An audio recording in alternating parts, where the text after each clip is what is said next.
When Star Trek debuted in 1966, it offered audiences a bold vision of science fiction, a future where people of every background work side by side as equals.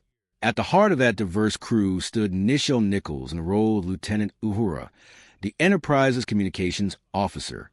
Nichols brought a quiet strength to the part, composed, competent, and dignified at her station on the bridge. Her casting mattered far beyond the character itself. At a time when black women were largely confined to demeaning roles on screen, Nichols played someone who was neither a servant nor a background player, but a respected officer central to the ship's mission. She was one of the first black women on American television to appear in a role not defined by race or class, and for many young viewers, especially young black girls, Uhura became proof that people who looked like them could hold positions of real authority and possibility. Later in life, Nichols spoke candidly about what it had actually been like to work on the show. For years, rumors had circulated about tension and unfair treatment behind the scenes, and Nichols eventually confirmed much of it, shedding light on how difficult the experience had sometimes been even as it broke new ground. Her role was pioneering, yes, but it also came at a personal cost. Actress Whoopi Goldberg has said that seeing Uhura on screen as a child convinced her that black women had a place in stories about space and the future. Mae Jemison, who went on to become the first black woman in space, has credited Nichols as a source of inspiration as well. A single television role, it turned out, could reshape what people believed was possible for their own lives. Yet on set, Nichols often felt overlooked. She was sometimes left out of promotional material, her dialogue was trimmed or cut altogether, and despite the importance of her character, her actual screen time could be frustratingly small, as if certain people behind production preferred to keep her presence minimal. Nichols was born Grace Dell Nichols on December 28, 1932, in Robbins, Illinois, one of 6 children. Her father worked in a factory and also served as the town's mayor and chief magistrate. Her mother ran the household. As a child, she disliked her given name and asked her parents to change it. They landed on Nichelle, said to mean victorious maiden. The family later moved to Chicago's Woodlawn neighborhood, and Nichols graduated from Englewood High School in 1951. She had begun studying dance at age 12 at the Chicago Ballet Academy, and her early career was built on singing and dancing rather than acting.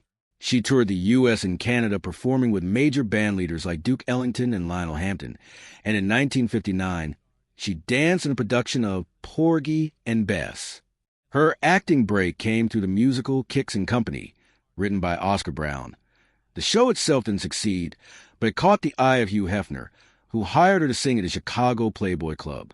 From there, she kept building a career on stage, appearing in Carmen Jones and Porgy and Bess productions and doing modeling work on the side. By January 1967, she was appearing on the cover of Ebony magazine, with further features to follow. She kept touring with Ellington and Hampton even as she took on stage roles on the West Coast, including The Roar of the Grease Paint, For My People, and a well-regarded turn in James Baldwin's Blues for Mr. Charlie. Before Uhura, she had already worked with Gene Roddenberry, guest starring in an episode of his earlier series, A Lieutenant, that dealt with racial prejudice. Nichols' arrival as Uhura made an immediate impression. She wasn't just another character in a science fiction show. She embodied progress and possibility as one of the few black women on American television in a role that wasn't reduced to a stereotype. But privately, she struggled. She later admitted to feeling discouraged and undervalued, watching lines get cut and her character's presence diminished despite the historic nature of the role. Worn down, she decided to leave the show. Theater had always been her real passion, and after Star Trek's first season, she was offered a return to Broadway. She brought her resignation to Roddenberry, who listened without trying to talk her out of it. He simply asked her to think it over for the weekend and said he'd support whatever she decided. That weekend turned out to be pivotal. At an NAACP banquet, Nichols was told a fan wanted to meet her, expecting a Star Trek enthusiast. She was stunned to find Dr. Martin Luther King Jr. waiting to greet her. He told her how much her role meant, not just as entertainment, but as a representation of black Americans that resonated with children and families hoping for a better future. He compared the significance of her presence on the show to that of a protest or a speech, something capable of shifting perspectives and opening doors. Moved by the conversation, Nichols couldn't bring herself to leave. She returned to Roddenberry's office that Monday and told him what King had said. Roddenberry, who had long pushed for a genuinely diverse cast and had supported Nichols when she raised concerns about her treatment, was deeply moved himself. He gave her more say in shaping her character going forward.